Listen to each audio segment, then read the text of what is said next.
Hello, I'm Nightmare, and welcome back to The Letter. So we just had a photo shoot with Zach. We are Hannah now, if you don't remember. We've moved into the Ermengarde mansion. Nothing weird's really happened other than the episode with Zach, which we couldn't see, but Zach could see it. So, and we've already had one death of Rose, and we've switched from Isabella back to Hannah. Or to Hannah. So let's get into it. The photo shoot went by a breeze. And somewhere along the way, as we talk and laugh, I find myself getting a bit too close without realizing. He's giving me this strange look until I back off, and he'll go back to asking questions after I agreed to do his little interview. And it's just odd. Well, no. Me being friendly isn't that odd. That's how I am. Zach. Zachary is the one that's being odd. Why, anyone else would absolutely welcome the extra attention I give them. He, on the other hand, looks almost flustered about it. He should be used to different personalities by now, having to deal with various people when he works. And if not, he needs to start. Perhaps nobody has shown him attention of this kind. But he's a big boy. He should be able to handle me. After all it is a friendly touch here, a pretty smile there, a gentle swaying of the hips as I move around. Zachary grew and grew more red every time he noticed. Am I being mean as I find enjoyment in seeing him unravel? Perhaps. This went on during the interview and beyond that. There's nothing wrong with what we're doing, right? Zachary and I are just having a playful, friendly chat while enjoying the view outside. I read that backwards, but at least that's how I see it. I'm sorry, but I'm really getting distracted. Could you maybe stop doing that? Stop?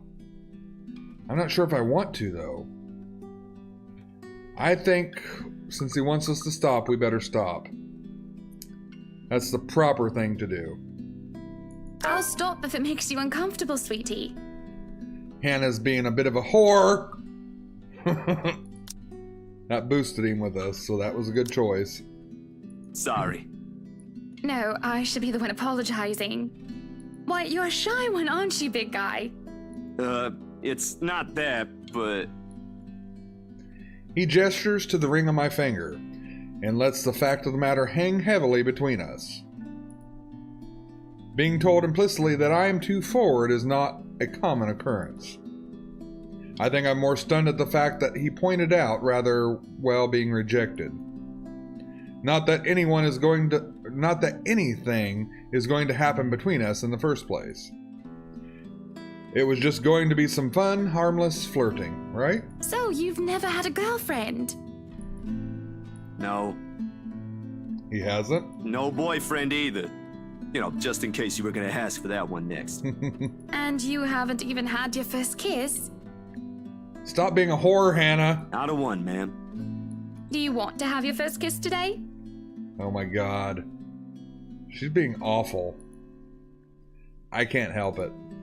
I really, really can't, and I'm going to apologize lots later.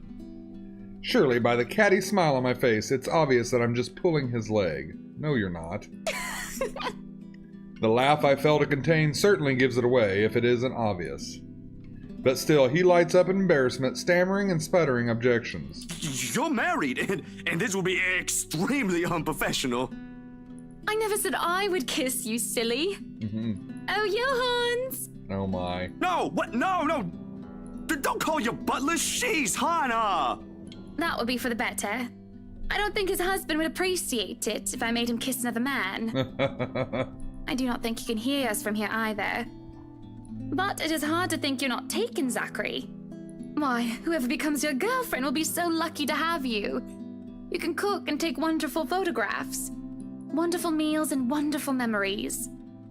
She's got a point. I can play guitar too. You can? Oh my, wonderful serenades as well then. Perhaps I can find a young lady who deserves a fine, strapping young gentleman like yourself. let's not get carried away. Besides, I gotta be going. It's getting late and I got someplace else to be. A shame. I will be expecting you again soon, I hope. For a copy of my photographs, yes? Course, I'll even deliver them personally. Oh boy, we'll like that. Just, don't try to make me kiss your butler when I drop by. As fate would have it, the very moment the words leave his mouth, Johannes comes out of the house. Judging by the slight raise of his brows, he has only heard the tail end of the sentence. There shall be no kissing of any butlers under this roof, Danke. But you are not under a roof, are you, Hansi?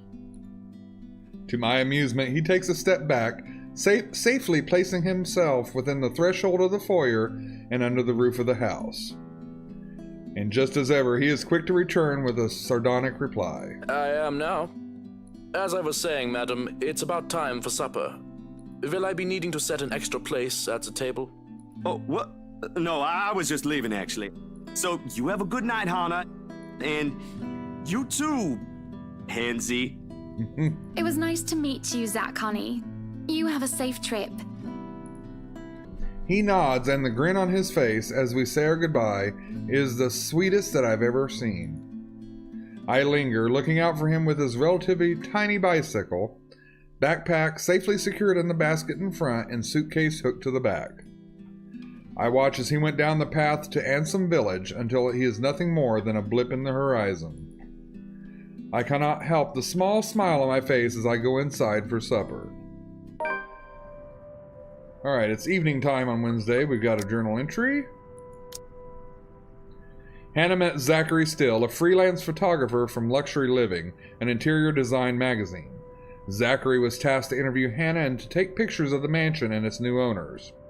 What should have been a professional meeting ended up being friendly and perhaps too personal.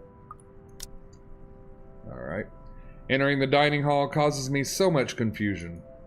It is dark.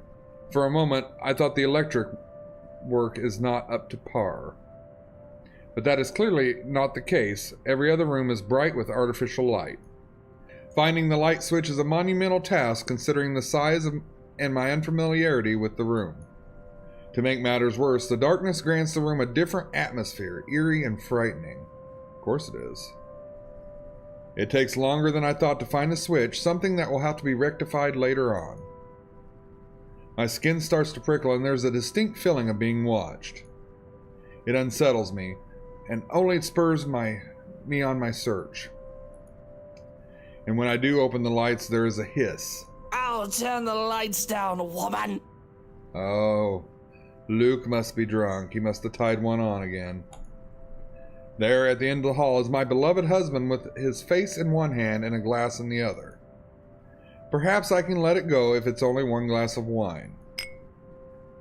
However, I can feel myself go livid after seeing the toxic green liquid gleam mockingly at me. Oh, what is that? What is that with the sugar cube? Oh, I can't think of it. It's right on the tip of my tongue. Ah, shit. Hopefully it'll tell me. Luke, what? Are you drinking absinthe? Absinthe. That's what I couldn't think of it. You know what the doctor said. Absinthe, Luke. Are you actively trying to kill yourself? Because if you are, we can just hit you with a bloody car. Honeybee, Buttercup, not too loud, please. Besides, it's Lelouch, not too strong. Just hair of the dog that bit me. Helps with the hangover, dearest. Sure it does. You drank? When? This morning, love. Don't be mad. I just needed a few drinks, having to deal with those simpletons. No, you didn't. And maybe I had one too much. Obviously. You don't see me whinging about you leaving me to handle them on my own. I had to attend the photo shoot and interview with Luxury Living. You know that. You set it up. Let's not make this about me, Luke. Luke can be a bit of a dick. This is about you and your drinking problem and... Oh, I don't know, Hana, darling. What if my drinking problem, as you like to call it, is linked to you? Oh, sure, dick. If we think about it that way, this discussion is about you. That was pretty mean of you, leaving me alone to do all the work like that. You can't use the interview as an excuse either, honey. I was informed the moment your little interview was done. So, what was it then, What were you doing? Oh. I don't think we should lie. I think we should tell the truth. We were just talking. Yeah, we'll tell the truth. I was talking with Zachary, the photographer for Luxury Living. See what that did. It looks like it boosted us up. I can't remember if we were up higher. I think we may have been up higher, actually. I have no reason to tell lies. It's not like I'm guilty of anything. But as Luke's expression churns, he makes me feel like I'm actually to blame for something. He has a way of making me laid bare with just a look. That had really struck me when we first met years ago. That giant Negro? Oh boy. You were having a secret meeting behind my back and it was with him? He's a douche. What are you implying? I'm implying nothing.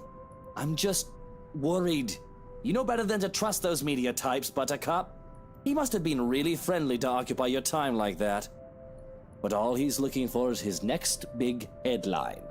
He's a photographer for an interior design magazine. Doesn't matter. You let one little thing slip, one wrong move, and it'll blow up in the telly in the morning. Uh-huh. He'll go to his journalist friends to gossip and make a quick quid. No, I don't think he would. His eyes were the first thing I noticed about him. They were like nature, the grass and the trees, wonderful and breathtaking. Now, as I look at him, they're nothing but the same shade of green as the bloody damn drink in his hand. He was a perfect gentleman, Luke. I can't say the same for you as of recent. Excuse me again? We're talking about you, Hannah. No. No, I am pretty sure we were talking about you and your drinking problem, Luke, right? Hangover forgotten during the curse of his little spat, the man jumps to his feet and sees. It looks like he's barely stopping himself from throwing the nearest thing he can find. Oh, it is not a problem. I can stop whenever I want. Sure you can. And even if it was, I think you can very well stay out of it, as it only affects my own kidneys or liver or whatever the bloody hell that shite pollutes. Whatever aftermath that occurs because of your little chit-chat with the Negro affects the both of us, however. Look, Luke, nothing will happen. You have to relax. It was just a friendly chat. Well, now I think I'm getting jealous. Oh my god. Or I would be if it weren't for this damn headache. Well, quit drinking. Maybe you should drink more. Or that. Maybe. Supper is spent in silence with nothing but the occasional sound of silverware. A grand feast has been served, well, grander than usual anyway. Most likely due to Luke's complaints of stress. A platter of native oysters for starters, with a tranche of turbot and purple sprouting broccoli, lemon, capers, and anchovy sauce for the mains. I would not eat that. That looks disgusting. But that's my opinion. To finish it off, black tea and golden syrup sponge pudding with custard. Now that I could do. But when our appetites are appeased and the plates are cleared away, Luke stands, kisses me goodnight, and leaves me to stare at my half-empty cup. Lonely in the lull of light, I sit in a house too big and too empty, foreign and unwelcoming. Even with its warm tone and homely decor, it feels cold. But it's probably because you've got a demon hunting for you. There is no need for tears, however. I know I can get through this like every other obstacle I have faced before. There is a minor setback. This is a minor setback in what I hope will be a long and happy life. To remind myself that this place is for Luke and for our future children fills me with a renewed vigor. Besides, it looks like someone is having a cry already.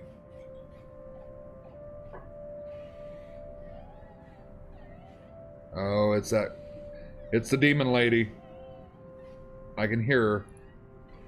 The wailing is far away and muffled, yet at the same time it shakes me to my very core as I hear it.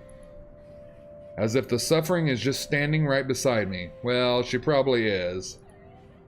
Hearing it sends a chill down my spine and makes my skin prickle with goosebumps.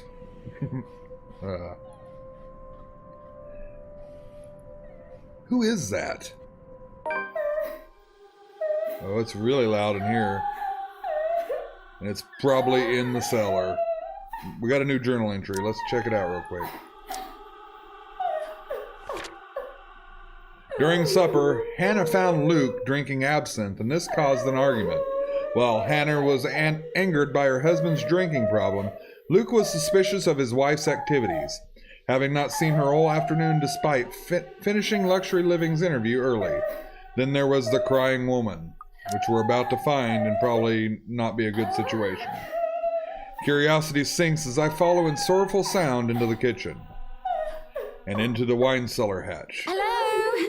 Is anybody down there? I am curious and concerned, but there is no way I'm going down in the dark and humid underground. I'm not as enthusiastic as you, Luke, who considers himself quite the connoisseur. However, I also cannot bring myself to bed with this racket going on. If it is one of the household help, they will surely need some talking. After all, this wouldn't be the first time I've gone and found one of the maids sobbing their eyes out over one thing or another. As professional as our staff are, they're still human. More often than not, it is either Johans or I'd who'd calm them down, who'd help them figure out how to go on about things. Unfortunately, I'm not in high spirits right now, so I am not wholly benevolent. So I don't think we want to open the hatch. I think opening the hatch is a bad idea. And I think if we call out to them, I think that's a safer choice. I knock 3 times. Waiting for any sort of reply yields me no results, and I've already touched the floor hatch far too many times than what I'd like. I take a deep breath before reaching out to whoever's inside. I've learned from experience that people respond better than kindness than threats. Shouting angrily would not help in coaxing them out. You, in the cellar? Do come out. We don't want Luke waking up and finding you in there, do we? That man would go ballistic thinking someone was trying to steal his precious wine. Yes, he would, because he's a big douche. Still nothing. You can have a good cry. Just not in there, yes?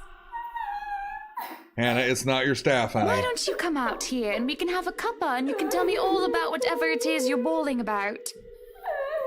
I don't think you want her to come out. With how long I'm standing here, however, I am starting to think myself as a fool.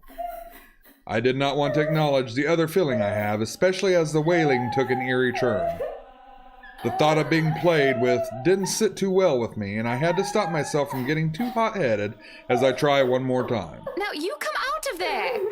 That is an order from the lady of the house, do you hear me? Why, I ought to...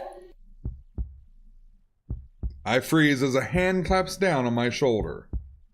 The dread I've been feeling all this time makes itself known as I kneel, unmoving, not daring to breathe. I can feel my heart pounding against my chest. But the touch is gone, as quickly as it had seized me.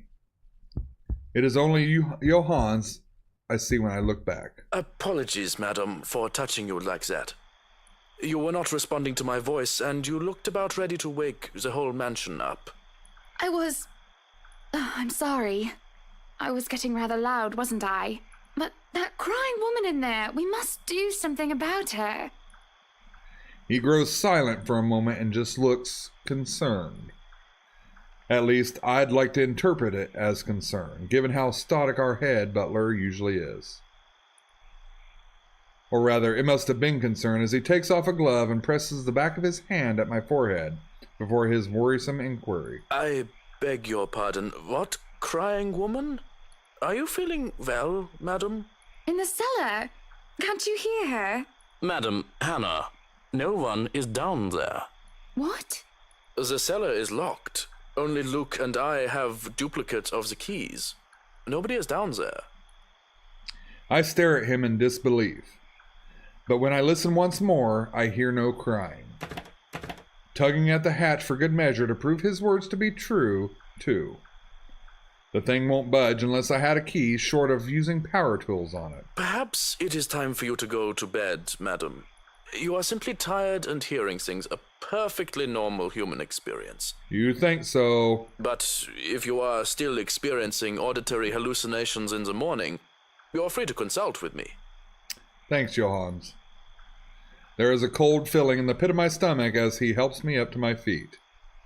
What he says makes sense, and who am I to question someone who used to be a doctor? He used to be a doctor, but now he's a butler? That makes no sense. I am just tired, that's it. Long day of moving, the interview, and dealing with Luke has drained me of any proper sense. Yes, I suppose you're right. I just need some sleep, that's all. If you can get any sleep in this house. Of course I'm right. Go on then. Gute Nacht. Good night, Johans. Good night, house. Yeah, we're still in the evening on Wednesday. It's just fatigue. That's what I kept telling myself, although I can't ignore the strange feeling in my gut. Either there is something wrong with this house, or there is something wrong with my head. Sleep will be elusive tonight. Luke is already gone by the time I rise. There isn't a single hide nor hair of him to be found, and trying to call him on his mobile phone is a bust, as it only goes straight to his voicemail. Good enough. That's twice in a row he's gone on me. And for him to disappear today, of all days, is every bit upsetting because of what's to come. The morning is once again filled with a whirlwind of activity. Fortunately, I'm much more refreshed as, well, I took a break from my responsibilities. I haven't the faintest clue where Luke was yesterday. Today is going to be a busy day, although unlike Wednesday, the master of the house isn't here right now, absent once again from his duties. Hopefully he'll be back in time for the party. This is our house, after all. A grand housewarming party for the wonderful Wright Mansion. Every person of importance from Luxbourne is invited, and there will be a few guests flying in as well. Of course, there will be some people from the media, along with friends and acquaintances, who are made no less important, regardless of their status in society. Marianne and I discussed business and last-minute touches to the house before finalizing everything. Not that there is much change from our original plans. Bar any huge additions to the property itself, the mansion is nearly 100% complete. You have certainly exceeded expectations, Marianne. Everything looks so marvelous, and in such a short time, too. Well, I can't take all of the credit. People have certainly been enthusiastic about the idea of working on the Wright mansion. There won't be any more problems unless Mr. Wright has any more objections about the second bedroom. Luke and I had a small tiff about making the second bedroom into a child's playroom, which I insisted is completely practical. In the end, he had to be acquiesced. I didn't give him any choice in the matter. I even bought this wonderful wooden crib from the antique store yesterday, including some toys. Just in case anyone brings their baby, of course. Sure. Besides, we have little need for actual guest rooms. We hardly have guests who spend the night. If we absolutely have to, we often choose to foot the bill for their visit on one of our hotels instead. Always at Luke's own instance.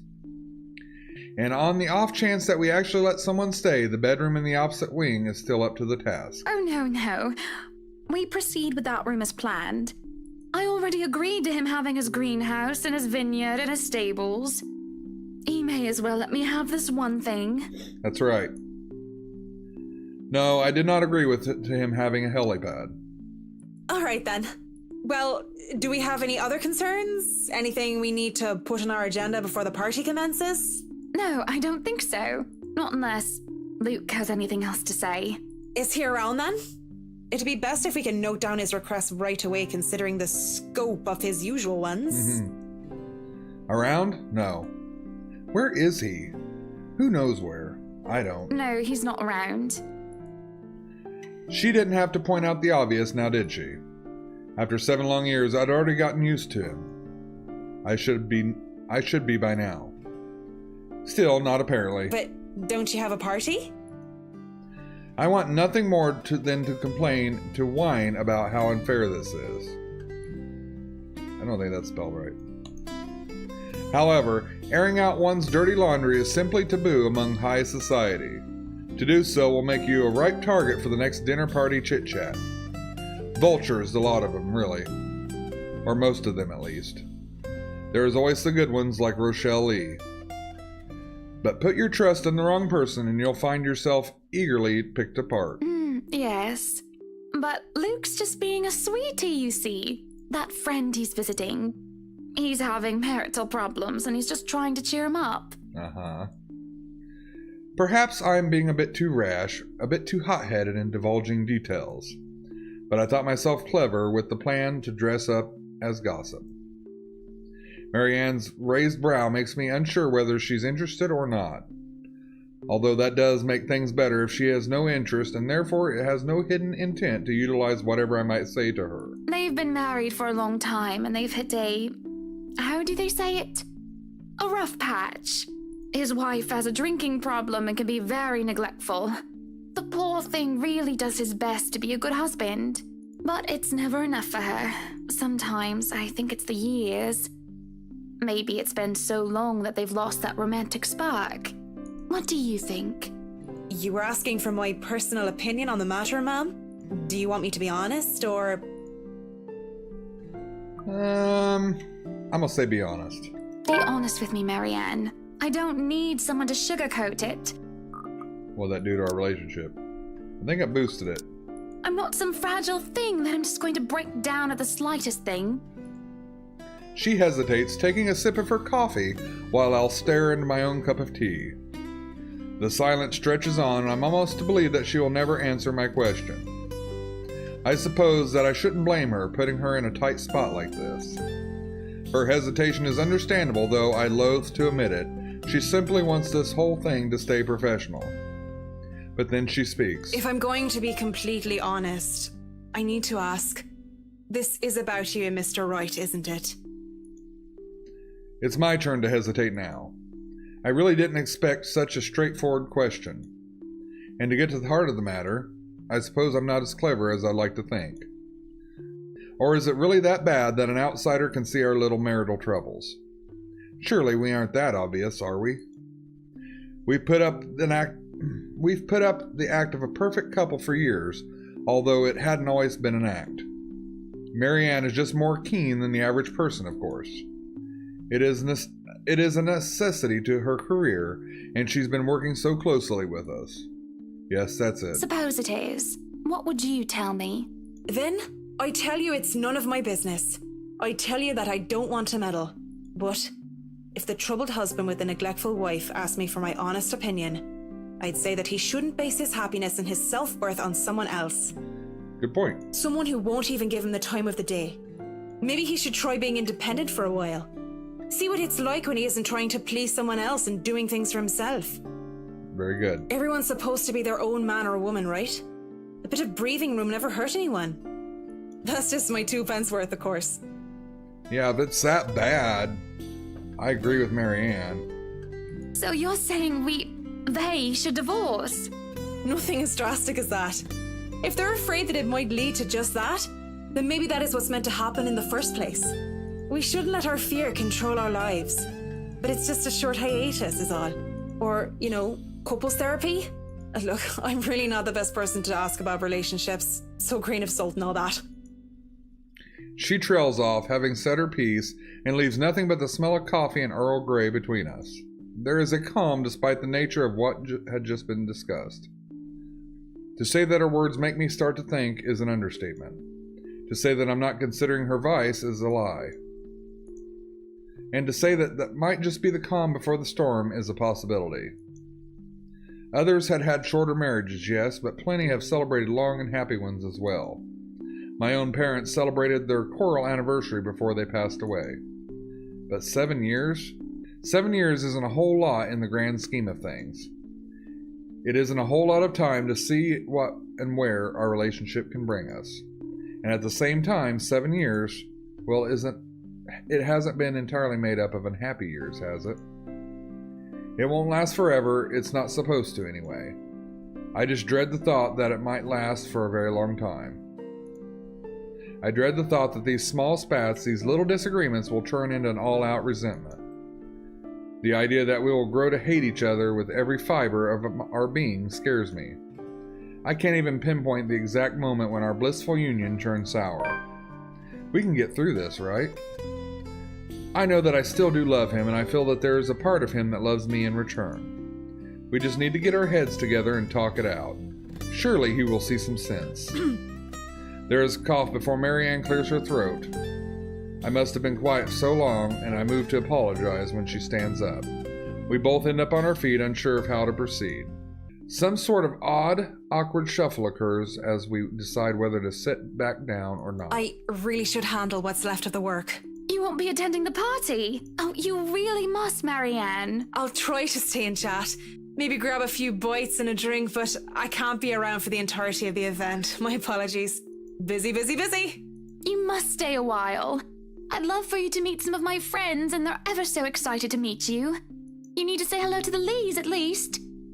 If it wasn't for them, I'd never even heard of you. We'll see. So, if I can be excused? Certainly.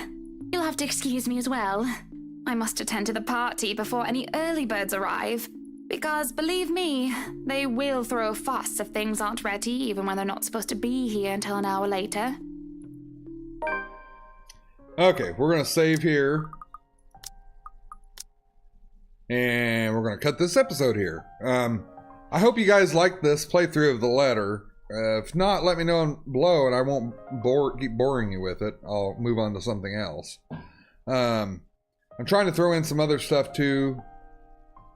I'm hopefully going to start Observer soon. I know it's been out for a little while now, but I just haven't had time to play it with work and all. So if you like this, hit the like button, leave me a comment below, check out my other videos, be nice to one another, and we'll meet in the next episode.